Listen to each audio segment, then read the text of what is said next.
ফিরে আসো। এভাবেই ছেলেকে ফিরে পেতে কেঁদে কেঁদে বুক ভাসাচ্ছেন বিমান বিধ্বস্তে নিহত ফ্লাইট লেফটেন্যান্ট তৌকির ইসলামের মা। ছেলের ছবিতে চুমু খেয়ে বারবার আদর করে দিচ্ছেন এই হতভাগিনী মা। এত অল্প বয়সে নিজের কলিজার টুকরা সন্তানকে হারিয়ে পাগল প্রায় এই মায়ের অবস্থা। তৌকির ইসলাম সাগরের গ্রামের বাড়ি রাজশাহী চাঁপাইনবাবগঞ্জের শিবগঞ্জে হলেও রাজশাহী উপশহরে ৩ নং সেক্টরে পরিবার নিয়ে ভাড়া থাকতেন সে। ভাই বোনের মধ্যে তিনি বড়। মাত্র ৬ মাস আগে বিয়ে হয়েছিল তার। স্ত্রী ঢাকায় একটি প্রাইভেট বিশ্ববিদ্যালয়ের প্রভাষক। সংসারটা ঠিক মতো গড়ে উঠবে এই স্বপ্নে হয়তো ভরসা ছিল দুজনের, কিন্তু একটি দুর্ঘটনায় শেষ হয়ে গেল পুরো পরিবারটির স্বপ্ন।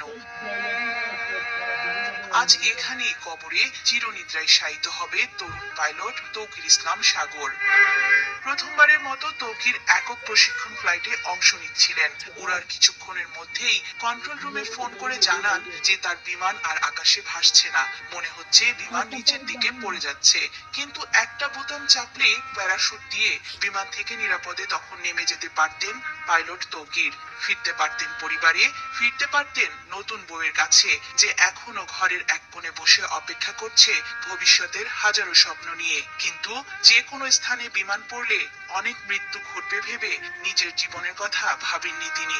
শেষ অবধি চেষ্টা করে গেছেন।